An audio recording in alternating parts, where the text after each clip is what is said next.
안녕하세요. 김태훈의 현명한 투자자 방송 시작하겠습니다. 오늘은 체코 원전 수주에 대해서 좀 말씀을 드리겠는데요. 이 원전 관련주들이 이 체코 원전을 수주했다는 소식과 함께 아침에 아주 급등해서 출발했지만 장 종료 시에는 황당한 일이 벌어졌죠. 즉 개장 초에는 대부분 급등하면서 시작을 했지만 오늘 하루 종일 거래량 터지면서 계속 주가는 흘러내렸습니다. 그렇게 된 이유는 그동안 이 원전, 체코 원전 수주에 대한 기대감으로 사모았던 주식들이 이제 차익 실현 매물로 흘러나왔다는 걸 알 수가 있죠. 그래서 증시에 있는 그 전형적인 그 말, 이제 소문에 사서 뉴스에 판다. 이 증시 격언이 제대로 맞아 떨어진 날이었습니다. 이 체코 신규 원전은 그 윤석열 정부가 탈원전 정책을 백지화하고 나서 가장 공격적으로 이 수주에 나섰던 것이고, 특히나 이 지난번 그 미국이 그 우리나라 원전에 대해서 원천 기술을 갖고 있다는 것 때문에 우리가 해외 수주 활동을 못하는 그런 상황이 벌어졌는데, 이 체코 원전에서도 미국의 그 웨스팅하우스가 그 경쟁에 뛰어들었지만 여차여차한 이유로 그 이 경쟁에서 이탈을 했고, 그러면서 우리가 이 체코 원전에 그 미국 기업과 경쟁 없이 이 뛰어들어서 이 체코 원전을 수주할 수 있게 되는데요.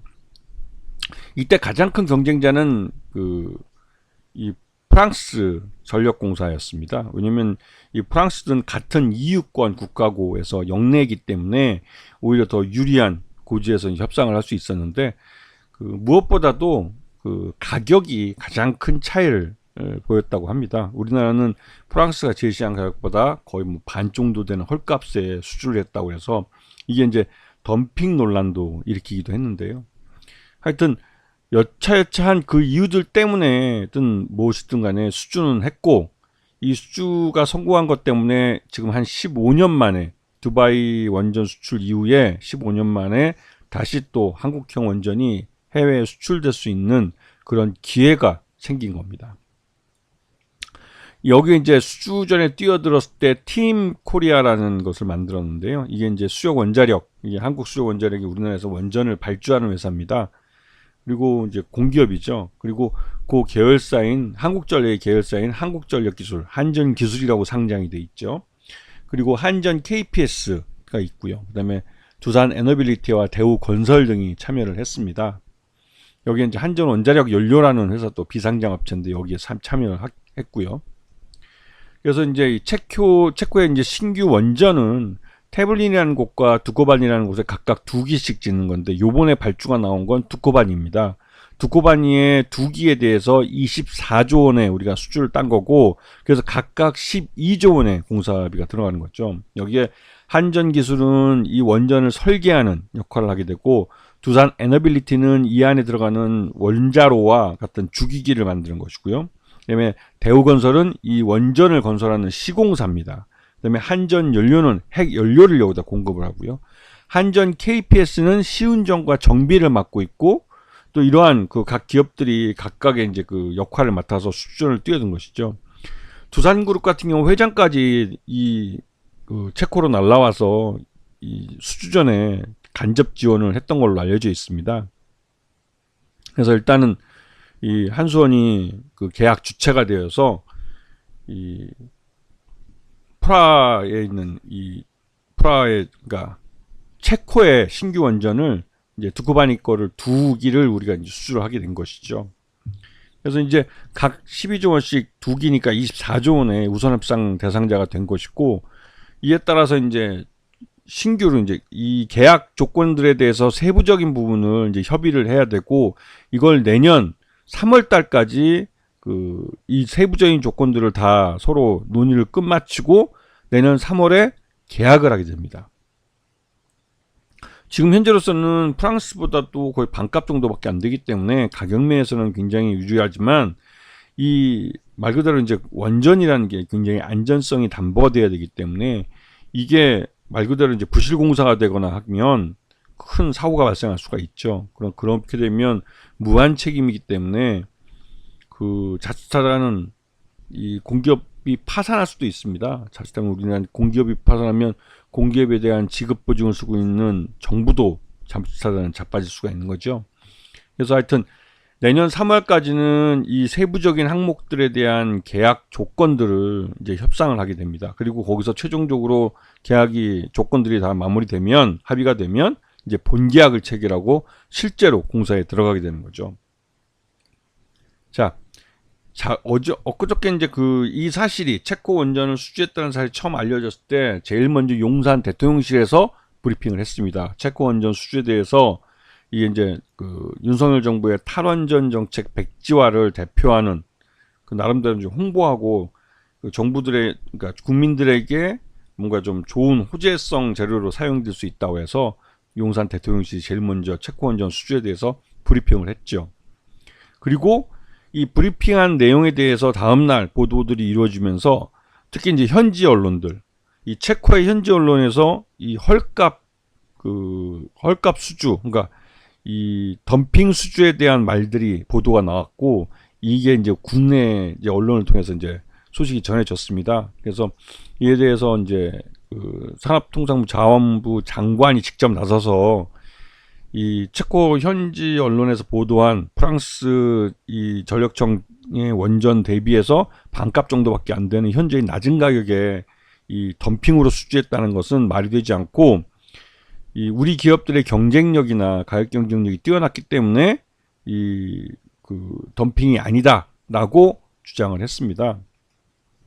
여기다 더해서 윤석열이 이제 비밀 특사를 체코에 파견을 해서 세이지 외교를 벌였고 그 공으로 수주에 성공했다는 식으로 이제 채널A 같은 데서는 보도를 했죠. 그러니까 이제 상이 잘 차려졌으니까 거기다 이제 숟가락을 얹는 겁니다. 근데 그러고 나서 그동안 이 체코 원전 수주에 대한 소문이 쭉 돌면서 주가가 계속 급등했던 한전산업 같은 경우는 오늘 그 뉴스가 나오면서 주가가 아침 개장 초에 그 주가를 지키지 못하고 그냥 흘러내렸습니다. 이거는 그동안 주가 많이 오른 것에 대해서 소문이 뉴스가 되면서 이 차익 실현 매물들이 한꺼번에 쏟아져 나온 그런 의미도 있죠.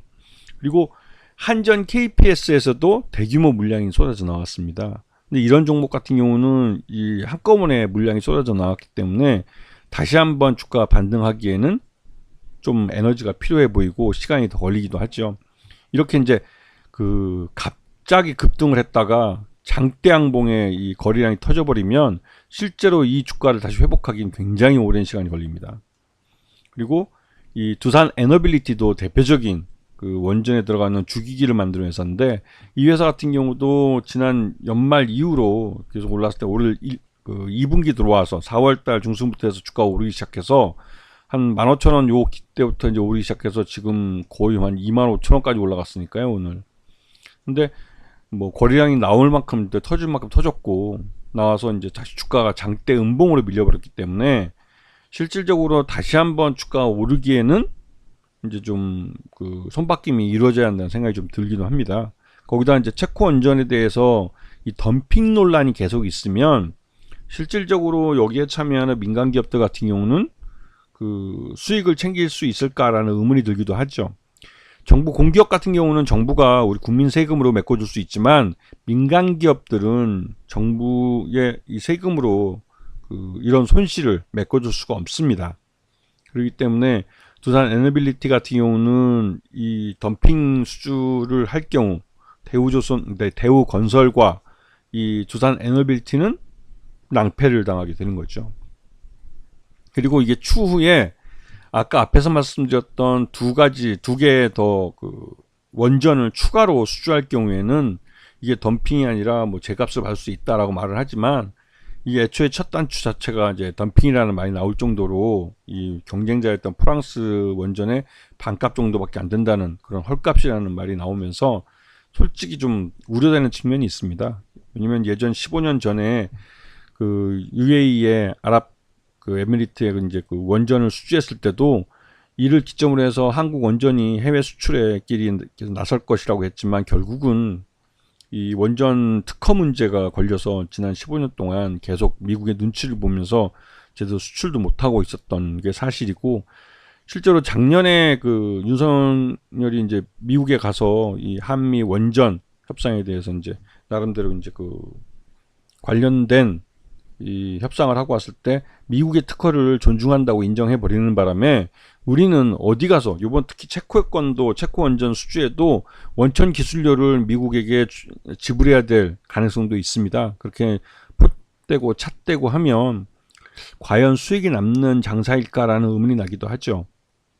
왜냐면 이 원전은 지금 전 세계적인 추세가 원전 건설보다는 원전 기존에 있던 원전을 폐로가 하는 시장이 점점 더 커지고 있고, 왜냐면 이제 기존의 전기를 생산하는 그 방법이 이렇게 이제 원전이라는 그 방사능 오염물질이 폐기물 쓰레기가 남는 방식이 아니라 친환경적으로 이제 태양광이나 풍력이나 다른 그 에너지원을 통해서 그 재생에너지원을 통해서 이제 충분히 커버할 수 있다고 생각되기 때문에 원전 같은 것을 신규로 건설하는 나라들은 점점 줄어들고 오히려 기존에 만들었던 원전들을 폐로를 하는 시장이 훨씬 더 커지고 있죠. 그래서 솔직히 이 사업도 우리나라는 좀 거꾸로 가는 측면이 있습니다. 무엇이 됐든 간에 오늘 있었던 이 체코 원전 수주권에 대해서 시장이 보여준 행동은 전형적인 소문에 사서 뉴스에 팔라는 증시 격언을 그대로 따르고 있는, 그 방식을 그대로 따르고 있는 겁니다. 그리고 예전 UAE 때도 이 UAE 수주 이후에 그 원전 사업, 이 원전 시장 자체가 이 건설 이후에 계속 이제 꼬꾸라봤던 것도 이 제대로 된 값을 못 받고 헐값으로 말 그대로 이제 덤핑이죠. 덤핑으로 수주했을 경우에 그 부작용을 시장 참여자들이 너무 잘 알고 있는 겁니다. 그리고 이 사업이 계속성, 지속성을 갖긴 또 성장성을 갖고 있지 않다는 사실도 잘 알고 있기 때문에 실제로 이 원전 건설에 있어서 그렇게 큰 수익성을 기대하기는 좀 어려운 측면이 있죠.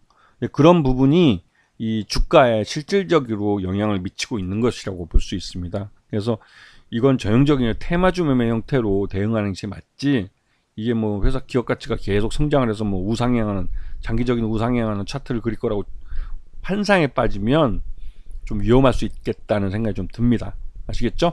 자, 오늘 방송 여기서 마치겠습니다. 감사합니다.